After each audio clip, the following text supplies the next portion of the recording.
creators of visual programming tools for software development, is pleased to provide major funding for the Computer Chronicles, the story of this continuing evolution.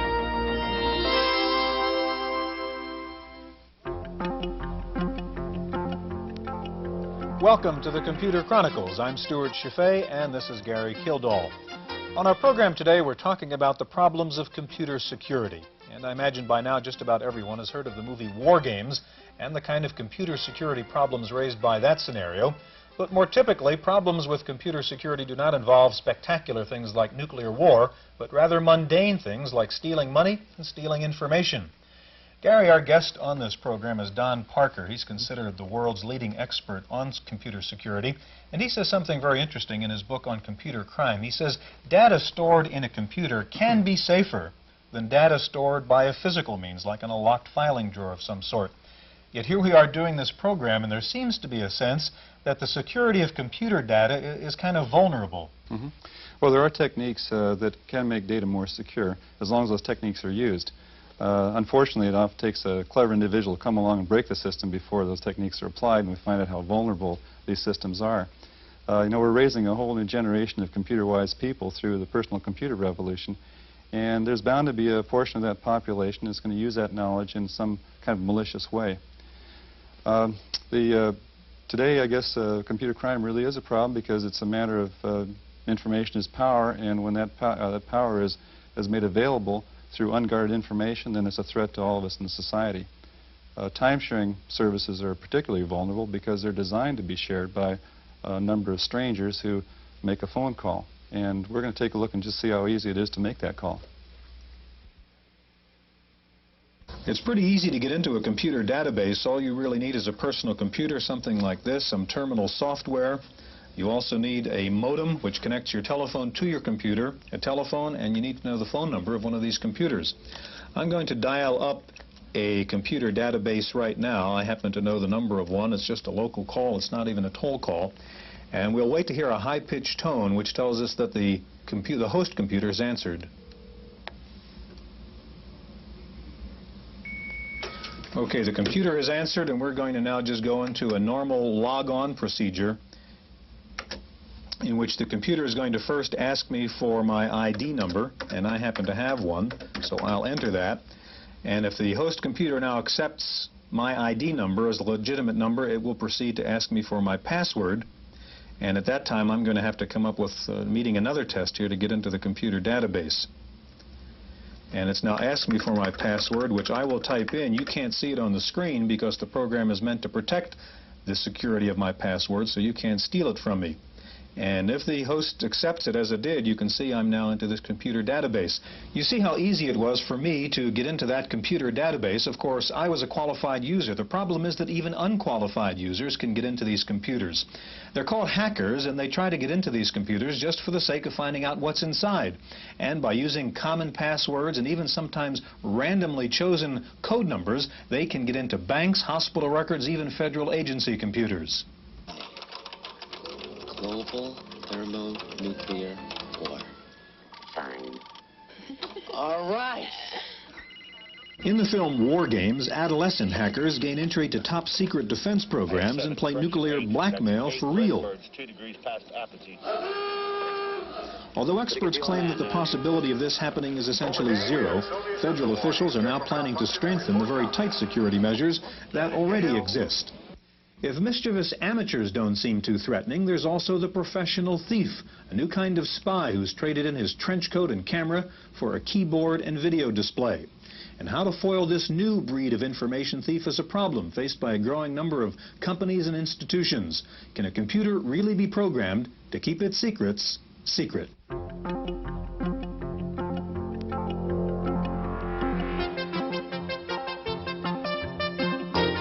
Society has a huge investment in computers and an even greater one in software. What's more important than the financial investment is the degree to which we have come to depend upon computers. Without them, databases are empty. Words don't get processed, numbers don't get crunched, and the speed of information handling to which we have grown accustomed slows to a crawl. One might think that the protection of such essential and valuable resources would be routine and substantial. But this is not always the case. Recently, most of our time has been spent improving and expanding our systems, adding to their flexibility, making networks, and basically being more productive. The security aspects have often been overlooked. Additionally, good computer security often runs counter to making computers accessible, friendly, and easy to use. We'll find out more about the need for adequate computer security in the rest of the show. In the next segment, we'll meet one of the leading experts on computer crime. Now let's get back to the program. Our guest today is Don Parker from Stanford Research Institute. He's a foremost expert in computer crime. He's been working in the area for 30 years now. Don, welcome to Computer Chronicles. It looks like with the widespread use of computers in society today that we have a whole new high-tech criminal. Can you tell us a little bit about the scope of this problem, computer crime? Yes, unfortunately, we don't have any statistics on this computer crime problem. Therefore, we have to learn from it based on kind of a case-by-case approach. For instance, in just the last 4 years, we have had the largest funds transfer fraud, $10.2 million. We had the largest in bank embezzlement, $21.3 million. We've had the largest securities fraud, $53 million. We've had the largest commodities fraud, $50 million, and the largest inventory fraud, $67 million. This is an indication that the more we are using computers, then the larger the losses potentially are, and we're certainly breaking a lot of crime records the more we use computers. So you think the escalation is a real problem right now? Yes, it really is an escalation, because I think that business crime is probably going down in incidence the more we use computers. But at the same time, when the loss does occur, it tends to be larger. Can you give some idea what characteristics of a computer criminal is? What sort of individual do you find doing this sort of thing? Well, we've interviewed about 35 of these people so far, at least of the more sophisticated computer criminals. And we find that they tend to be young, but then people in the computer field generally are young anyway. They exhibit the Robin Hood syndrome, or it's a variation of Robin Hood. It's stealing from the rich and keeping it, but it's the idea that they differentiate very strongly in doing harm to people, which is highly immoral to them, and doing harm to organizations that they can easily rationalize. Not only that, they're doing it to a computer, and the computer can't cry or hit back. And so the computer is an ideal target for people who could not possibly come up and stick a gun in your face and steal money from you. That'd be being a criminal. But when you can do it through a terminal or a computer, then it's an entirely different matter. These people do not see themselves as criminals. They see themselves as problem solvers. They have some intense, unshareable problem that they're trying to solve. They are in a position of trust, and they find that violating that trust is the easiest way to solve their problem. Don, are you talking about amateurs here or kind of career computer criminals? So far, most of the problem has been from amateur white-collar criminals. However, now we're starting to see an increasing number of what you might call career criminals, people whose livelihood on a continuing basis is dependent on crime. And you might expect that, since for several years now, almost every major prison in the United States has been teaching data processing to the prisoners. So they do have an opportunity to learn the technology. And they're finding that they can't engage in their traditional crime except in this new environment, this electronic environment. Don, what are some of the techniques that criminals use to attack a computer system? Well, we have about 1,100 cases in our research files at SRI now, and based on what we have studied over the past 13 years, there are a number of common techniques that are emerging. The most common one is we refer to as data diddling, or false data entry. It's changing data before it goes into the computer, but relying on the computer to hide the evidence of the false data. We're also dealing with very sophisticated techniques such as Trojan horses, logic bombs, salami attacks, piggybacking, data leakage, super zapping, and so on. These are all of the technical or jargon terms for these techniques. Could you take one of those and explain? For example, Trojan horse seems to be a fairly explicit term. What would that mean? It seems to imply that there's something built into the program. Is that the case? That's right. The Trojan horse is one of the most fundamental criminal methods that has been used. And it is the idea of taking a program and building secret instructions into that program. So when the program is executed in a protected domain in a computer system, it not only performs what it is supposed to do, but it also does the additional instructions as well. I see, and this would be used to maybe put money into someone's account, an employee's account, or something like that. It could be used then for a whole variety of programmed frauds within a computer system that might use a technique like logic bomb, for example, where you have programmed a branch instruction in a program so that when certain conditions for the fraud to occur are optimal, then the time bomb or the logic bomb goes off and causes the crime to be perpetrated. There seems to be, this seems to be a sort of an inside attack on a computer system when you put in a Trojan horse or a logic bomb or something like that. Now, we've seen an example earlier of war games where it was the system was attacked from the outside by attempting several passwords and systematically gaining entry to the system. Is that something that actually has taken place where you try to go through a whole sequence of passwords and then you actually find out one that fits and goes into the system? Yes, there's a whole range of malicious system hacking techniques to gain access from a remote terminal, where the name of the game essentially is to impersonate an authorized user. That is, you have to know the person's ID and password to gain access.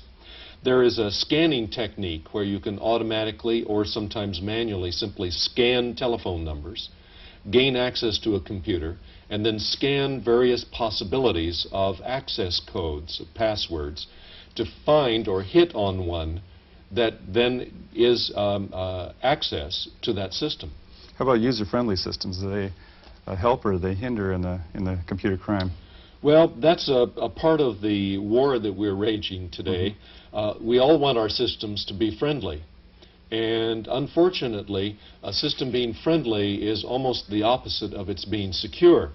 And so we're trying to find the balance between a friendly system and a secure system, because the number of people who have this capability to access these systems is growing very rapidly.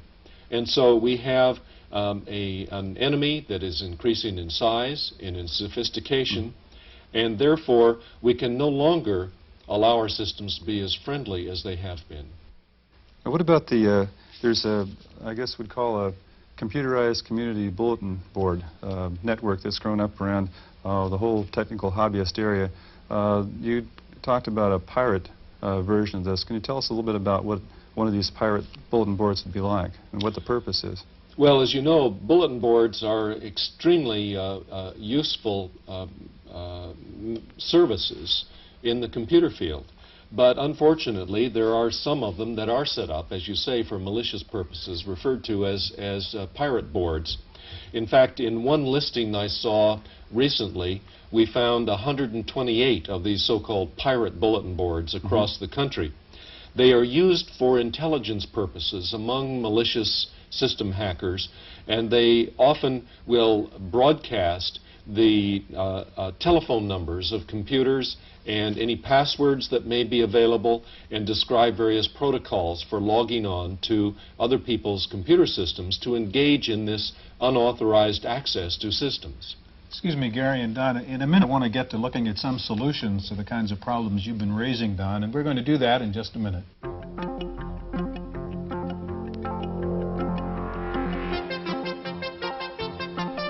Most of the discussion revolving around computer security deals with computer crime. There are, however, other accidents and conditions that we need to guard against. First, we must protect our computer operation from natural disasters such as fire, power outage, floods, and the like. Second, systems should be protected from the accidental destruction of data, When someone unintentionally gains access, or if an incorrect terminal procedure is executed, or if a programmer accidentally destroys current data while modifying an operational program. We can't always prevent damage, but we can ensure continued operation by storing backup copies of programs and data files. Third, we need to take reasonable precautions to ensure that employees do not abuse their access to computers with excessive personal use. Fourth, we must protect our equipment from unauthorized use by outsiders. Good access control, including personal passwords, systems and log monitoring, separation of responsibilities, and external balancing controls are some of the procedures for guarding against intrusion. In the next segment, we'll hear from one of the foremost experts on computer security. So let's get back to the program. Don, you've given us a good idea of what some of the problems are related to computer crime, so why don't we take a few minutes and figure out what some of the solutions are. We have joining us also Jim Holmes from Tri-Data Corporation. Jim has a product that helps us secure a dial-up system. So Jim, could you tell us a little bit about the product? Certainly, I'd be delighted to. We've come up with one approach to be able to help secure dial-up networks.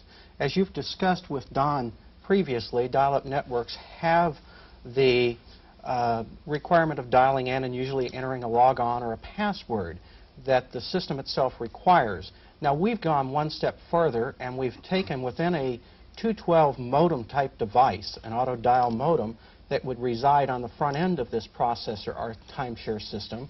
You would place our device in, and it has what we call an answer verification capability. We can go through, and I'll give you an example of how we would store one. Let's say your name was Adam. We could put in your name and a password that you would use to access the system. So we enter AA for add and answer verification, and then type in your name, Adam, and put a space in, and then enter your unique password. And we could put in a password of anywhere from 1 to 250 characters. Typically, your passwords that are used on systems are 5 or 6 characters. The longer the password, the tougher it would be for someone to break in. Now, we found often people are trying to use 20 or 30 character passwords if they're really intent on trying to provide security for the dial-in operation. Once we've entered the command here, we could go back and identify exactly who has access to the system from outside through dial-in ports by looking at a directory of answer verification routines. Upon receiving a call to the host computer where the system would be typically connected, we would go through and check for any of these given passwords. The passwords can be contained or control how many characters are received before the call would be disconnected. One of the problems that occurs in a lot of the dial-up systems is when you dial in, the system will repeatedly allow you to enter the password, and it will come back and say error, re-enter password. With our device, after you've re-entered it once or twice, it will automatically disconnect the call, thus preventing someone from gaining access to the system. And that's the way we're controlling the answer portion of the dial-up environment. Now, in addition to that, there's also an originating portion which can be used to help control our secure networks. Many of the companies, the larger companies today and telephone operating companies, are using our device because of the sophistication of being able to remotely configure passwords and log on procedures to their systems.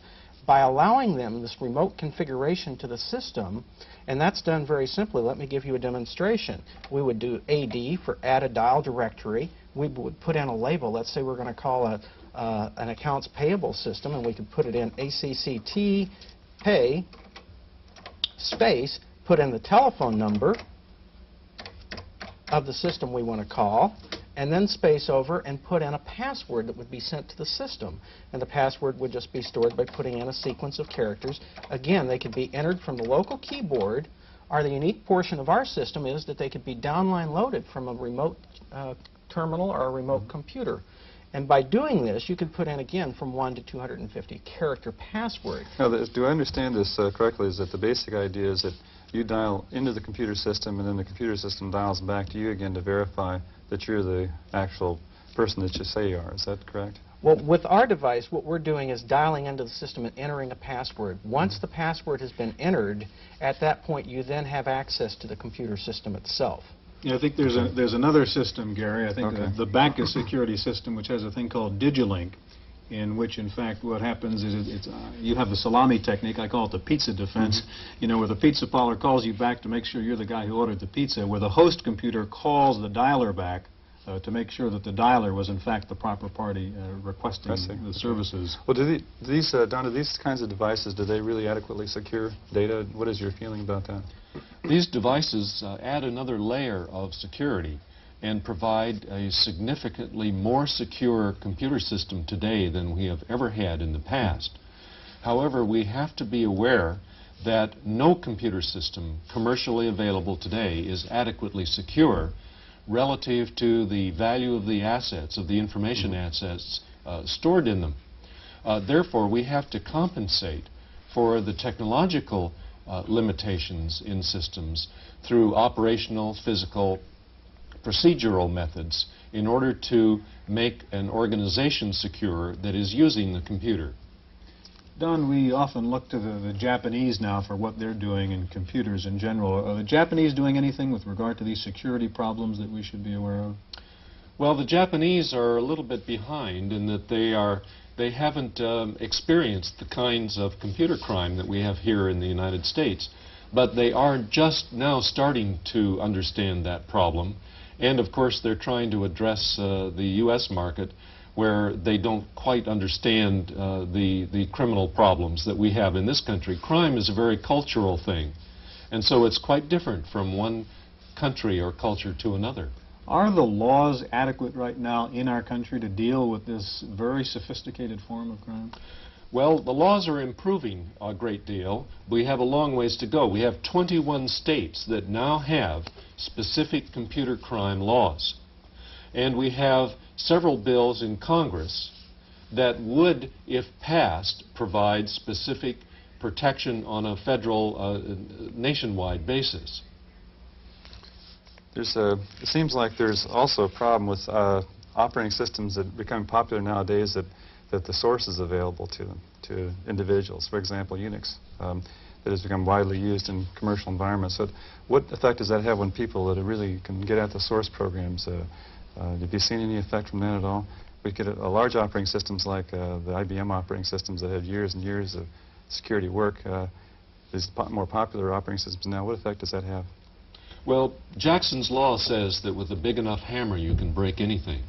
And therefore, any of these systems can be broken with a sufficient amount of work or skills, knowledge, and access. So it's security is always a relative situation. And large computer programs are complex to the extent that they're not predictable. And if a program is not predictable, that is, if we don't know what it does under all circumstances, then we have to assume that it is not secure. Therefore, on a long-range research basis, we're aimed at developing the idea of a provably secure system where you could prove how it performs under all conditions and therefore gain some assurance that you have an adequately secure system. Don, we have just about 1 minute left. I want to ask you we talked about war games earlier in the national defense area. How about economics? I mean, we have the banks now all tied to this massive electronic funds transfer system. What is the potential for a major economic disaster if the wrong guy got into that? Well, the potential is catastrophic, but the issue has to do with the risks involved. And we believe that security is advancing along with advancing technology and along with the increasing amount of money that is exposed in these large funds transfer systems. So that the risk is relatively low today, but our major problem, however, is to make sure that the security, that the electronic fences built in these systems keeps up with that technology and with the amount of assets that become exposed in these systems. Real briefly, about 30 seconds left, what about cryptography? Is that a solution?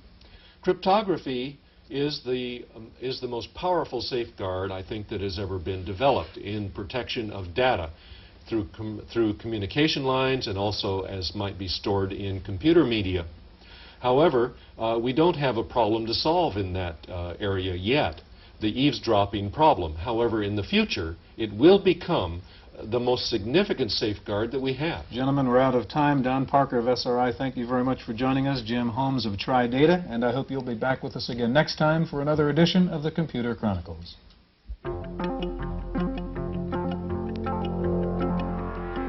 It's very difficult to get a handle on how much computer crime there is.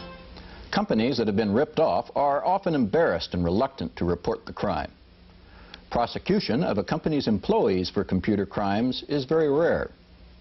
It may surprise you to know that only about half our states have computer crime laws, and federal legislation has lagged. So we really don't know how much computer crime there is. But we do know that computers have been involved in a number of well-publicized, multi-million-dollar crimes, and that intrusion into host computers by unauthorized individuals is becoming commonplace. Our best defense is a good offense. First, we should not be psyched out by the computer technology. We can take responsibility for computer security without being a computer expert. And if needed, experts are available. Second, we should make an overall risk assessment of what our computer threats are and determine how much it is worth to protect against these threats. Third, we can take steps to physically protect our hardware and data, as previously mentioned. Fourth, we can use security checklist guidelines to ensure that our procedures are sufficient. Fifth, we can make sure that we address the greatest non-technical exposure, the users, by making our policies clear and by following common sense practices. In our next lesson, we'll cover the fascinating field of artificial intelligence. Be sure and read Chapter 24 in your text, and I'll see you then. I'm Herb Luckner.